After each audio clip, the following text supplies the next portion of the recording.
Bienvenidos, esto es Radio Sefarad y estas son las noticias. Empezamos como siempre con los titulares de hoy. Violenta manifestación de judíos etíopes en Tel Aviv. 2 personas intentan atentar en Texas contra una exposición de caricaturas de Mahoma. Y hallan el cuerpo del israelí desaparecido en Nepal. Exabrupto antisemita del presidente de Bielorrusia. Estas son las noticias que tenemos preparadas para hoy en el comentario. Como siempre, Jorge. Hola, Jorge. ¿Qué tal, Jordi?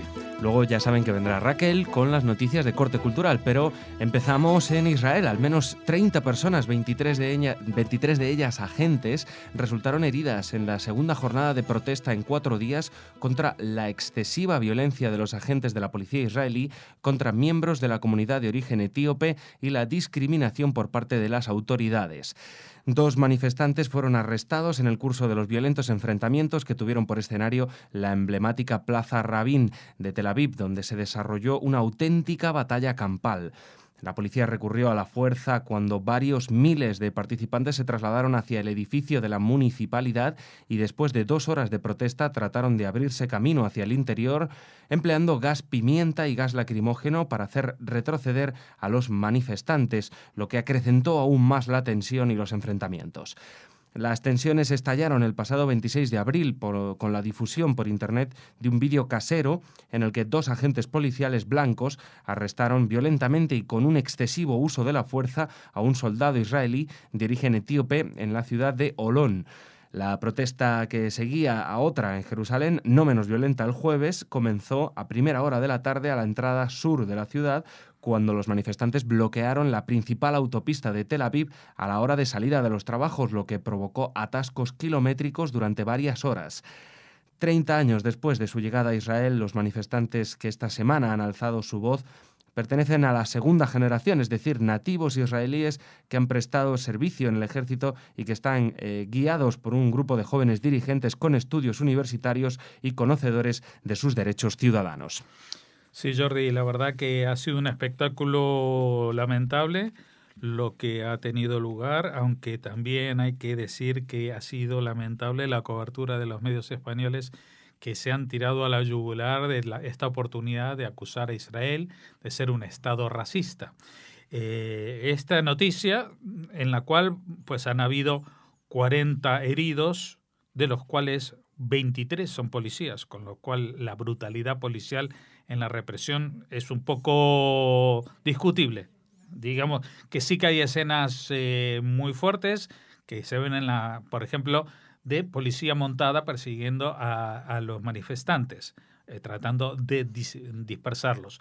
Pero no olvidemos una cosa, ellos estuvieron 2 horas en una manifestación convocada ilegalmente, pero bueno, los dejaron para no hacer problemas, dejaron que se manifestaran en esta Plaza Rabin, que es una plaza muy céntrica, justo frente al ayuntamiento de la ciudad de Tel Aviv. Estuvieron 2 horas, pero de pronto una parte de ellos empezaron a intentar entrar en el edificio, de romper los escaparates para acceder a esto. Entonces ahí fue cuando se dio la orden de actuar a la policía. Y la policía se cuidaba muy mucho porque el problema surge de un vídeo que se ven a 2 policías forcejeando con alguien que aquí están todo el tiempo diciendo un soldado etíope. Vamos a ver, un soldado. Todos los israelíes son soldados. El chico en cuestión no iba vestido de soldado. Era un etíope caminando por la calle de Jolón. No conozco los datos que le dijeron, si le dieron el alto y por qué situación.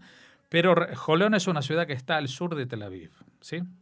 Y en el sur de Tel Aviv, en donde antiguamente se encontraba la estación de autobuses, que luego se construyó una nueva, todo ese barrio hoy en día es un barrio en el que prácticamente nadie puede entrar porque está ocupado por etíopes, pero más que nada sudaneses y eritreos, que son musulmanes que han llegado a Israel escapándose de sus países, que están en una situación ilegal y que están en una situación problemática en Israel porque generalmente están implicados en crímenes, en delitos de droga, de robos, de asaltos con fuerza, etcétera, etcétera. Así que evidentemente la policía tenía que haber actuado de otra manera y nunca apelando a la fuerza, como se ve en este vídeo, pero es muy probable que la confusión se debiera a eso. Ahora, extrapolar de todo esto un clima racista y venderlo justo en la semana que se está hablando de los problemas en Estados Unidos y en Baltimore, poner las imágenes y hablar de ese tema y decir y reiterar que como que Israel se vende como una democracia, pero fíjense, es un estado racista que incluso con los etíopes que son judíos hacen estas cosas. Pues explicado lo que he explicado, también quiero comentar que es deleznable que en un periódico como El País se aproveche esta circunstancia para una columna del periodista palestino Abu Eid diciendo de que el problema no es el racismo contra los etíopes, sino que los etíopes son los más racistas porque son los peores castigando a los palestinos y que el problema son los palestinos, desviando totalmente el tema, pero a esto le dan Paulo en la redacción del País y publican su columna a tutiplén sin problemas. O sea, es como decir, estamos hablando de los problemas de corrupción en España y salir a vender que hay que hacer turismo en México. No tiene que ver una cosa con la otra. Y no se puede apelar a que porque los etíopes protesten es un Estado racista y de eso inferir que es un Estado racista porque oprime a los palestinos y que se ponen en peligro, se ponen en marcha políticas de apartheid y que Europa está equivocada apoyando y diciendo que Israel es un Estado democrático cuando es un Estado racista, etcétera, etcétera. Todo esto ha dado, Paulo, a que asomasen unos cuantos antisemitas más, muchos más israelíes. Israel evidentemente tiene un problema con las actitudes hacia este colectivo. El colectivo de los judíos etíopes llegaron hace 30 años a Israel. Llegaron, y los vamos a poner en el contexto más justo posible, llegaron no solamente con una pobreza material, sino con una pobreza cultural tremenda. Llegaban de estar aislados dentro de la cultura etíope, ¿no? Habitaban en las ciudades, habitaban en zonas rurales aislados del resto de la población etíope, que los discriminaba y los llamaba falaya, que quiere decir los extranjeros, y así los tuvieron durante 2000 años, con lo cual el choque cultural para la generación de los padres, para los que llegaron, fue tremendo. No solamente que tuvieron que aprender otro idioma, sino que tuvieron que reaprender su propia religión, porque el culto que ellos llevaban no era exactamente el judaísmo. Sin embargo, el rabinato trató de ser lo más laxo posible para incorporarlos a la sociedad. Y lo que llama la atención, y esto es lo último que voy a comentar, es que 30 años después, durante 30 años nunca habían dicho absolutamente nada. Y justo ahora es cuando se pronuncian. Y no digo que no tengan razón, pero evidentemente esto también responde en parte a alguna agenda política particular porque la misma noticia lo está diciendo. Dice, están guiados por un grupo de jóvenes dirigentes con estudios universitarios y conocedores de sus derechos ciudadanos. O sea, que dentro de los judíos etíopes hay una élite de profesionales universitarios que aunque de media estén muchos de ellos bajo el nivel de pobreza, justamente esta élite no están en ese caso. Y son ellos los que de alguna manera están utilizándolos para reivindicar un mayor papel en la sociedad, un mayor reconocimiento social, que seguramente en los próximos días veremos gestos porque Israel no es, en definitiva, a pesar de todo esto, no es una sociedad racista y mucho menos cuando los han recibido como parte de su pueblo, a pesar de todos los inconvenientes que hubo hace 30 años y el operativo y los gastos que se tuvo que llevar a cabo para atraer estos miles de personas que hoy en día constituyen no más del 2% de la sociedad israelí, pero que israelí está justamente muy orgullosos de haberlos absorbido y que formen parte de la sociedad israelí. Seguimos, vamos ahora a Estados Unidos. 2 hombres que se sospecha llevaban explosivos fueron abatidos por la policía junto a un centro cultural cercano a Dallas, en Texas, en Estados Unidos, que acogía una controvertida exhibición de caricaturas de Mahoma. Los 2 hombres llegaron al estacionamiento próximo al centro en un vehículo y tras bajarse de él dispararon contra un guardia de seguridad, por lo que fueron abatidos a balazos por agentes del cuerpo de policía de Garland, que también custodiaban la exposición. Aún se desconoce su identidad, aunque fuentes policiales señalan que posiblemente llevaban explosivos con ellos. Sí, bueno, el tema si llevaban explosivos o no llevaban explosivos, la verdad que es lo menos importante. Había una reunión y si hubieran entrado en esa sala sin explosivos, pero simplemente con las armas, con los rifles o con las metralletas, lo que dispusieran, hubieran causado una escabechina y hubieran causado muchas muertes.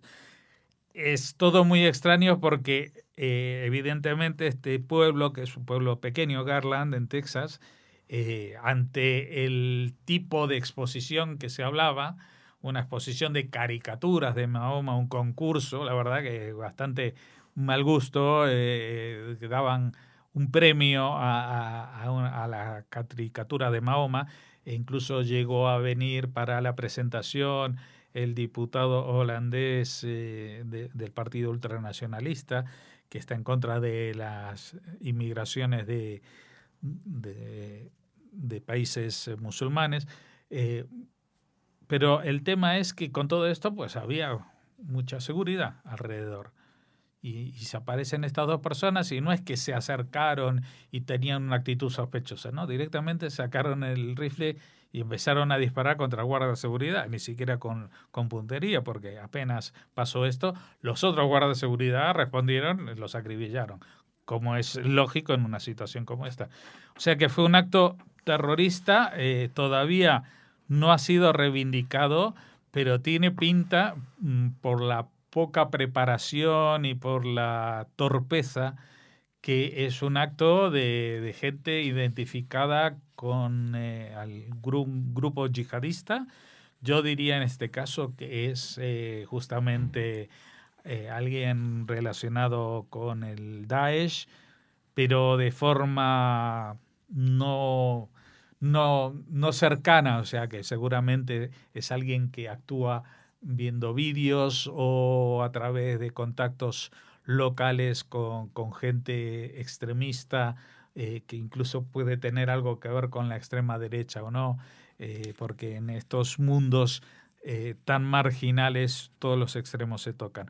Pues seguramente en pocos días tendremos mucho más noticias sobre quiénes eran estas personas, pero no me sorprendería, como te digo, que fuera algo parecido a estos hermanos que atentaron en la maratón de Boston hace unos años y que actuaron de forma solitaria, aunque colaborando entre ellos, sabiendo que eso, más que causar el pánico, no iba a tener ningún impacto y que los iban a pillar seguro.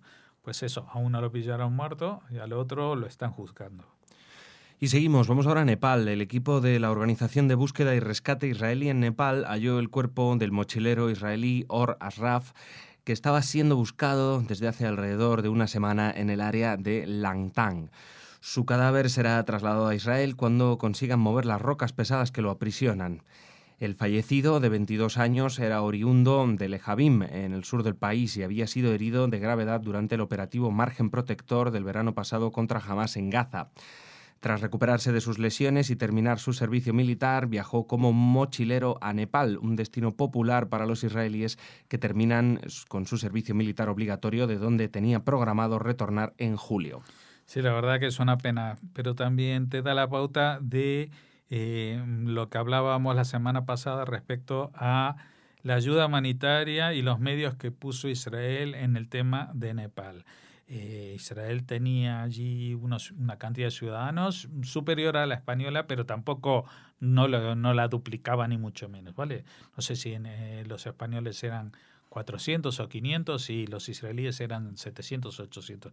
Igual me equivoco en las cifras, pero no en el concepto, pero se movilizaron de inmediato. Según tengo entendido, incluso ha sido la nación extranjera que más gente ha desplazado al sitio y más rápidamente. 250 personas que se fueron allí no solamente para ayudar en las labores de rescate, sino que montaron un hospital para atender a los heridos, en donde ya han nacido bebés, se han salvado personas que ya se daban por fallecidas.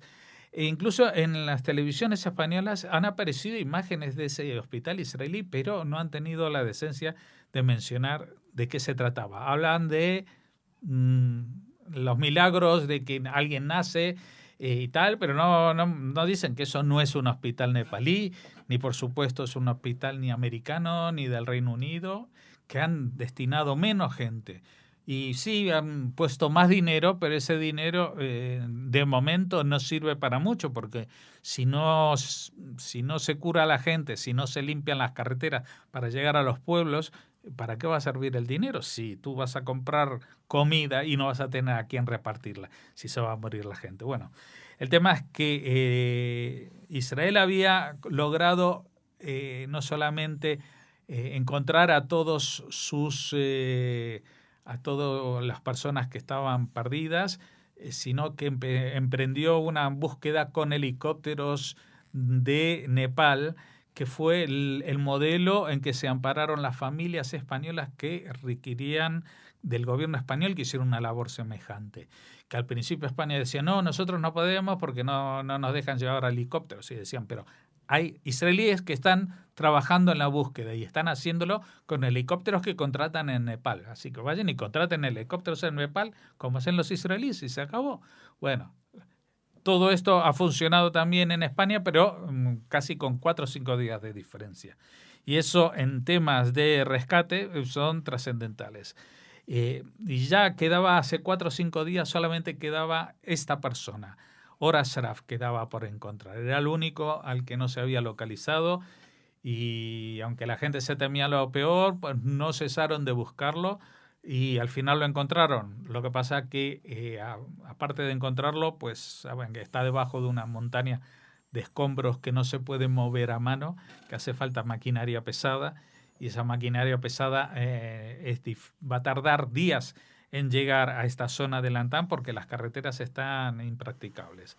Así que, bueno, la mala suerte también de este chaval, 22 años, que apenas se había recuperado de las heridas de la guerra y que había ido a tomar un poco de aire fresco en la cima del mundo y que por segunda vez, pues, se ensañó con él el destino.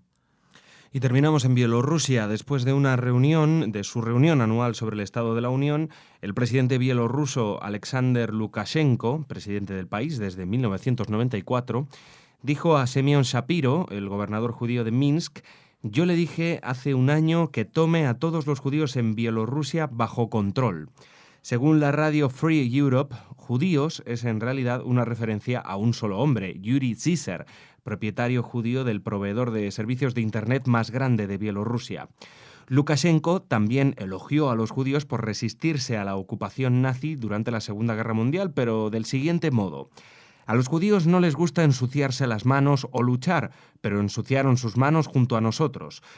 En 2007, Lukashenko había dicho que los judíos habían convertido la ciudad bielorrusa de Bobriusk en una pocilga. Actualmente viven en Bielorrusia unos 13.300 judíos en una población de 9,5 millones de personas.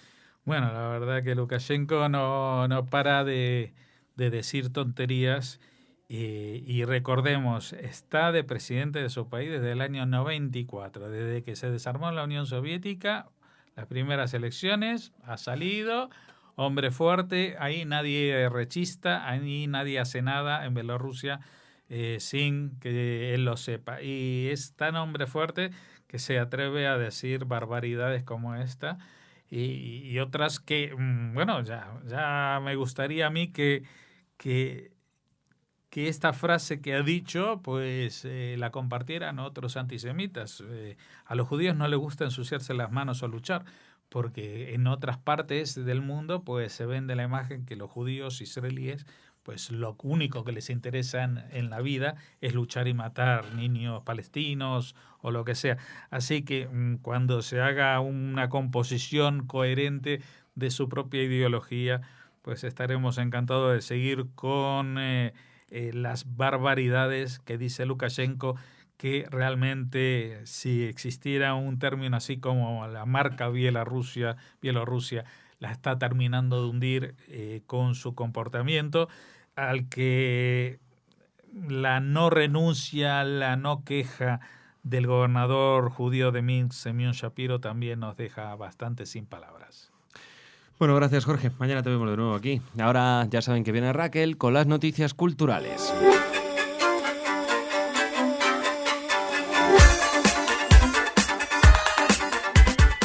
Ya estamos en el espacio cultural junto a Raquel. Hola Raquel. Hola Jordi, empezando la semana. Claro que con toda la energía que podemos, que sí. No es fácil. No, cuesta un poquito arrancar, siempre. Bueno, pero tengo propuestas culturales muy interesantes para animar a nuestros oyentes si tienen esa sensación de lunes, martes difícil para comenzar la semana. El Círculo de Amigos del Centro Cultural Dabar, ya saben, una de nuestras instituciones preferidas que eleva la cultura judía y la cultura sefardí. Siempre que organiza algo, nos propone dentro de su ciclo Pensamiento Judío antes y después del Holocausto un debate con Diego Sánchez Meca en torno a Martin Buber. Diego Sánchez Meca, les damos algunos datos, cursó las licenciaturas de Filosofía y Psicología en la Universidad Complutense de Madrid y en esta misma universidad se doctoró en 1981 con una tesis precisamente sobre el pensamiento de Martin Buber. Ya saben que el filósofo nació en Viena en 1878 y murió en Jerusalén en 1965. Fue además escritor, es judío austriaco-israelí, es conocido por su filosofía de diálogo y por sus obras de carácter existencialista. Sionista cultural, anarquista filosófico, existencialista y partidario, esto es muy actual, de una tierra para dos pueblos. Buscaba el diálogo entre judíos y árabes en Palestina. La cita es este martes 5 de mayo a las 8 de la tarde en la calle Nicaragua, en el local 20. Ya saben que para participar en estos debates, en estos encuentros del Círculo de Amigos del Centro Cultural Dabar, hay que inscribirse previamente y hay poquitas plazas, siempre está llenísimo, Jordi. Les indicamos la dirección a la que tienen que escribir: jilatinag.infodabar@gmail.com.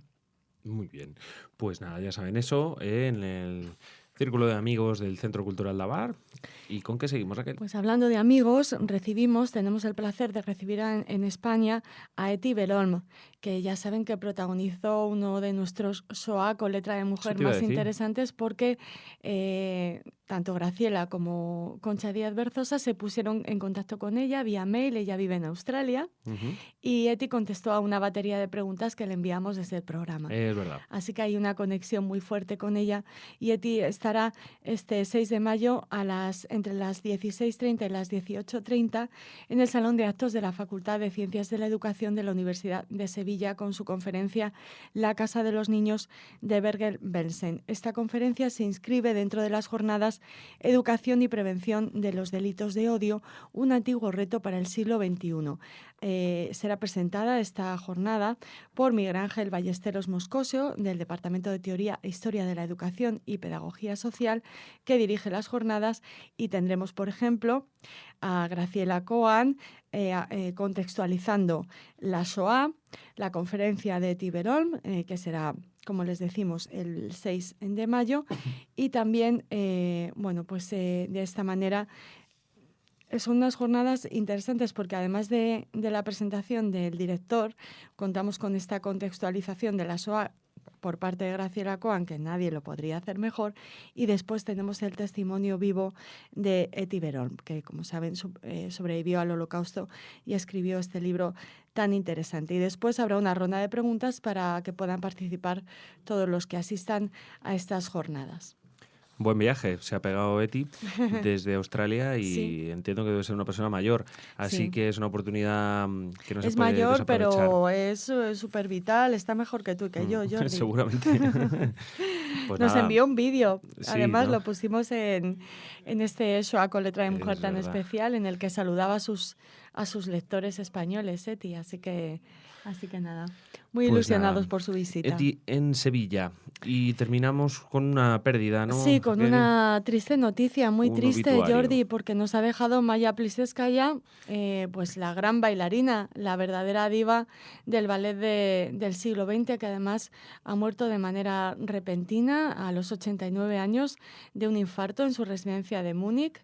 Estaba con su marido, el compositor Schedrin, y bueno, ha sido una pena, una sorpresa. No sabía que era judía, Raquel. Sí, pertenecía a una familia de pintores, actores y bailarines de origen judío y de gran renombre y prestigio. Nació el 20 de noviembre de 1925 en Moscú y bueno, desde muy pronto hay una conexión con lo español también por parte de Plisetskaya, porque ya en 1941 ella interpretó El Gran Pas de Paquita y después llegó su Reina de las Dríadas en Don Quijote, que bueno, pusieron en marcha su leyenda. Está considerada como una prima bailarina absoluta. Fue cabeza de cartel de una generación irrepetible que cuenta con bailarinas como Alicia Alonso o Margot Fonteyn.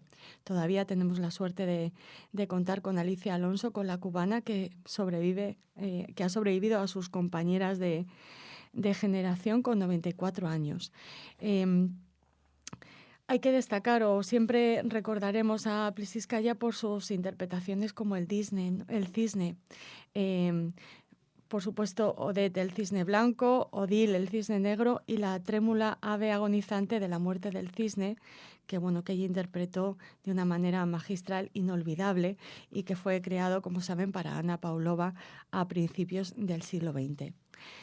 Estaba activa, por supuesto, le sorprendió la muerte, ya casi preparando su viaje a Lucerna, Suiza, donde el próximo 15 de mayo iba a recibir el primero de una serie de homenajes que culminarían en Londres en noviembre con motivo de su 90 cumpleaños. Plisetskaya pasó por España y dejó la huella, que pudo una huella importantísima. Dirigió el ballet del Teatro Lírico Nacional entre 1987 y 1990 y luchó por recuperar el perdido patrimonio de la danza académica española. Fue galardonada con el premio Príncipe de Asturias de las Artes en 2005 junto a la también bailarina española Tamara Rojo y se le concedió la Medalla de Oro de Bellas Artes. Desde 1993 tenía la nacionalidad española. Y yo tuve la oportunidad de entrevistarla. ¿Ah, sí? Sí, No tenía... era bellísima, una gran dama y tenía el magnetismo de los genios, Jordi. Sí. Y la cercanía, ¿no? Cuando alguien es realmente grande es encantador. Sí, sí, lo hemos hablado tú y yo alguna vez. Bueno, pues una gran pérdida, nos quedará su recuerdo, como es la ventaja de ser artista, también siempre quedará tu obra plasmada. Así que nada, Raquel, gracias y nos Hasta vemos mañana. Hasta mañana.